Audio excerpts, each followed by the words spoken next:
Après avoir conquis le Royaume-Uni et l'Irlande, Ne 2 s'apprête à enflammer les salles obscures en France.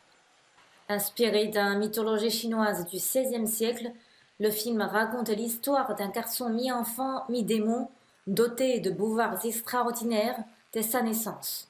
Nous sommes amoureux du cinéma chinois depuis très très très longtemps. Cette collaboration avec les cinéastes de Neja 2 est probablement la plus grosse collaboration qu'on a eue jusqu'à maintenant. On s'est senti très très proche à cause de ce langage cinématique. On retrouve là un storytelling absolument épique et cinématique qui nous ressemble en tant qu'amoureux du cinéma, et on est absolument passionnés. Le film avait déjà rencontré un immense succès auprès du public chinois avant sa projection à l'international. J'étais à Shanghai la semaine dernière, donc je sais que ce film est très populaire et donc nous avons toujours plaisir, nous, les Français, à être invités et à venir voir cette production que vous faites, qui est de qualité. Avec une animation spectaculaire et une histoire riche en émotions, le film a reçu un accueil très positif dans les salles. Un succès qui témoigne de l'intérêt grandissant des spectateurs pour le cinéma d'animation venu de Chine.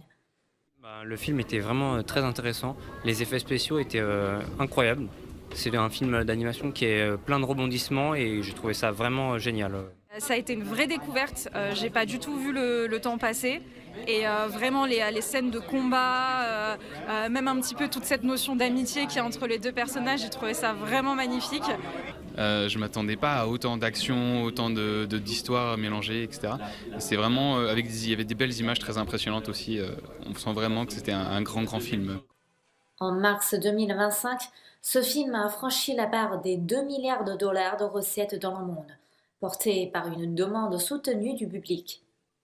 Ne 2 ne se contente pas de divertir, il établit un véritable pont culturel entre la Chine et l'Europe, marquant peut-être le début d'une nouvelle ère pour le cinéma chinois à l'international.